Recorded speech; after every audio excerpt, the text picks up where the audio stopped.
MTV news Kannada ವಾಹಿನಿಗೆ ಸ್ವಾಗತ. ಹಾವೇರಿ ಜಿಲ್ಲೆಯ ರಾಣೆಬೆನ್ನೂರು ನಗರದಲ್ಲಿ ಮುಸ್ಲಿಂ ಸಮುದಾಯದ ವಿರುದ್ಧ ಅವಹೇಳನಕಾರಿ ಹೇಳಿಕೆ ಕೊಟ್ಟ ಆರೋಪದ ಮೇಲೆ ವೈದ್ಯರ ಮೇಲೆ ಹಲ್ಲೆ ನಡೆದಿದೆ. ರಾಜೇಶ್ವರಿ ನಗರದ ನಿವಾಸಿ ಡಾಕ್ಟರ್ ಗುರುಮೂರ್ತಯ್ಯ ರಾಣೆಬೆನ್ನೂರಿನ ಕೋಟೆ ಓಣಿ ರಚೋಟಿ ಮಠದ ಬಳಿ ಹಲ್ಲೆಗೆ ಒಳಗಾಗಿದ್ದಾರೆ. ಹಲ್ಲೆಯ ನಂತರ ಅವರ ಕ್ಲಿನಿಕ್ ಮೇಲೂ ದಾಳಿ ನಡೆಸಲಾಗಿದ್ದು, ಮಾರಕಾಸ್ತ್ರಗಳಿಂದ ಕ್ಲಿನಿಕ್ ಹಾನಿಗೊಳಿಸಲಾಗಿದೆ. ಅಲ್ಲದೆ ಕ್ಲಿನಿಕ್ ಎದುರು ನಿಲ್ಲಿಸಿದ ಎಲೆಕ್ಟ್ರಿಕ್ ಬೈಕ್ಗೆ ಬೆಂಕಿ ಹಚ್ಚಲಾಗಿದೆ. ನಗರ ಠಾಣೆಯ ಪೊಲೀಸರು ತಕ್ಷಣ ಸ್ಥಳಕ್ಕೆ ಧಾವಿಸಿ ವೈದ್ಯರನ್ನ ರಕ್ಷಿಸಿ ಚಿಕಿತ್ಸೆಗಾಗಿ ತಾಲೂಕು ಸರ್ಕಾರಿ ಆಸ್ಪತ್ರೆಗೆ ದಾಖಲಿಸಿದ್ದಾರೆ.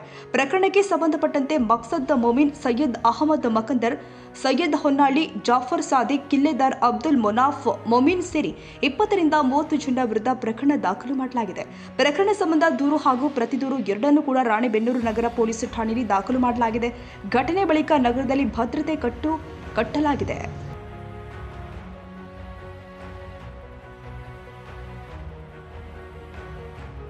ತಾಜಾ ಸುದ್ದಿಗಾಗಿ ಎಂಟಿವಿ ನ್ಯೂಸ್ 24x7ಗೆ ಸಬ್ಸ್ಕ್ರೈಬ್ ಮಾಡಿ ಮತ್ತು ಬೆಲ್ ಐಕಾನ್ ಅನ್ನು ಒತ್ತಿ. ತಪ್ಪದೇ ಲಿಂಕ್ ಶೇರ್ ಮಾಡಿ.